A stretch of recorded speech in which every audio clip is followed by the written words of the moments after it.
The Addressing of Cats by T.S. Eliot. You've read of several kinds of cats, and my opinion now is that you should need no interpreter to understand their character.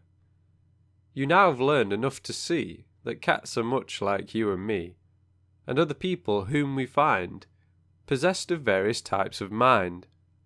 For some are sane and some are mad, and some are good and some are bad, and some are better, some are worse, but all may be described in verse. You've seen them both at work and games, and learnt about their proper names, their habits and their habitat.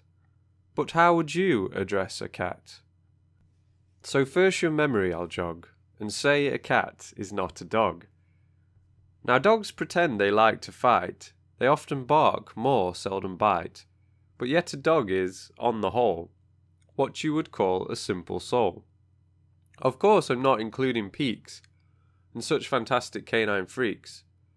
The usual dog about the town is much inclined to play the clown, and far from showing too much pride, is frequently undignified. He's very easily taken in, just chuck him underneath the chin, or slap his back or shake his paw, and he will gambol and guffaw. He's such an easy-going lout, he'll answer any hail or shout. Again I must remind you that a dog's a dog, a cat's a cat. With cats some say one rule is true, don't speak till you are spoken to. Myself I do not hold with that, I say you should address a cat, but always keep in mind that he resents familiarity. I bow, and taking off my hat, address him in this form, "Oh, cat!" But if he is the cat next door, whom I have often met before, he comes to see me in my flat, I greet him with a "Noop's a cat." I've heard them call him James Buzz James, but we've not got so far as names. Before a cat will condescend to treat you as a trusted friend, some little token of esteem is needed like a dish of cream. And you might now and then supply some caviar or Strasbourg pie, some potted grouse or salmon paste. He's sure to have his personal taste.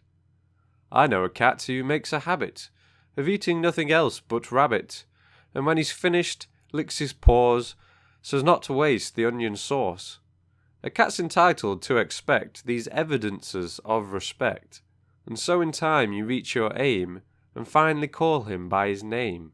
So this is this, and that is that, and there's how you address a cat.